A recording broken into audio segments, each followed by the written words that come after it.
Time యూపీఎస్సీకి tuitions only in Tirumala IAS institute Chaitanyapuri. Call చేసి ఇప్పుడే జాయిన్ అవ్వండి. ఈజీ మనీ కోసం బెట్టింగ్స్ ఆడుతూ లైఫ్ ను రిస్క్ లో పెట్టుకుంటున్నారు కొందరు యువకులు. ప్రభుత్వం ఎన్ని చర్యలు తీసుకుంటున్నా, అవగాహన కార్యక్రమాలు చేపట్టినా తొందరగా లక్షాధికారి కావాలనో, తొందరగా సమస్యలు తీరాలనే ఆశతో ఆన్లైన్లో బెట్టింగ్ పెట్టి అదే బెట్టింగ్ మహమ్మారికి బలవుతూనే ఉన్నారు.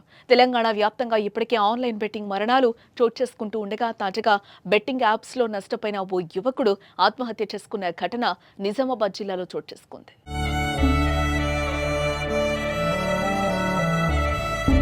నిజామాబాద్ జిల్లా ఆకులకొండూరుకు చెందిన ఆకాష్ అనే యువకుడు జీవనోపాధి కోసం పెట్రోల్ బంకులో పనిచేస్తూ కుటుంబానికి ఆసరాగా ఉంటున్నాడు. ఇదిలా ఉంటే తక్కువ సమయంలో ఎక్కువ డబ్బులు సంపాదించాలనుకున్నాడో లేక ఈజీ మనీకి అలవాటు పడ్డాడో తెలియదు, కానీ కొందరు స్నేహితుల ద్వారా బెట్టింగ్ యాప్స్ గురించి తెలుసుకున్నాడు.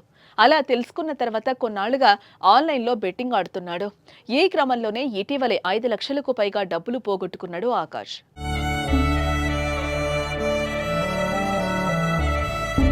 ఇక పెద్ద మొత్తంలో డబ్బులు పోవడంతో తీవ్ర మనస్తాపానికి గురయ్యాడు ఆకాష్. ఏం చేయాలో అర్థం కాలేదు. ఇదే విషయం ఇంట్లో ఫ్రెండ్స్ కి తెలిస్తే పరువు పోతుందని భావించాడో ఏమో గానీ పురుగుల మందు తాగి ఆత్మహత్య యత్నం చేసుకున్నాడు. ఇది గమనించిన కుటుంబ సభ్యులు వెంటనే ఆసుపత్రికి తరలించగా అక్కడ చికిత్స పొందుతూ మృతి చెందాడు. మరోపక్క ఆకాష్ మృతితో కోడూరులో విషాద ఛాయలు అలుముకున్నాయి. చేతికొచ్చిన కొడుకు బెట్టింగ్ మహమ్మారికి బలి కావడంతో తల్లిదండ్రులు కన్నీరు మున్నీరుగా విలపిస్తున్నారు. అలవాటు పడి దాదాపు 5.5 లక్షలు పోగొట్టుకున్నాడు. ఆ 5.5 లక్షలు కూడా బయట నుంచి అప్పు తీసుకొని ఫోన్పేలు వేసేసి డబ్బులు యాప్లో పెడుతుండే.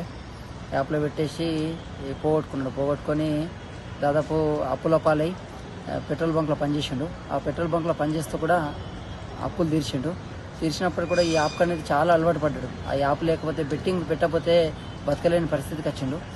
వచ్చేసి నా కుటుంబం కోసం ఏం చేస్తారేను, ఈ యాప్కి అలవాటు పెరిగిపోయినా మధ్యవర్తులు ఈ యాప్లో ఇబ్బంది పెట్టడం.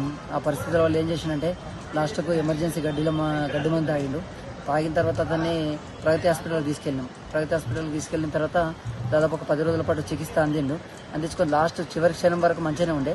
లాస్ట్లో బాధపడుతుండే, మరి అనవసరంగా నేను ఆపులాడినా, దీనివల్ల నా జీవితంలో మొత్తం కోల్పోయినా, ఇప్పుడు నేను బతికితే బాగుంటుండే, నేను చచ్చిపోతానని చాలా భయపడ్డాడు. నేను చచ్చిపోతానన్నా అంటే ఇప్పుడు ధైర్యం చెప్పడం జరిగింది. కానీ ఆపాటికే పరిస్థితి చేయదాడిపోయింది. అతనికి భార్య పిల్లల గురించి ఇప్పుడు ఆలోచిస్తుండు చనిపోయే మూమెంట్లో, కానీ చేయదాడిపోయింది కాబట్టి పరిస్థితి నిన్న 4 గంటల సమయంలో అతను మరణించడం జరిగింది.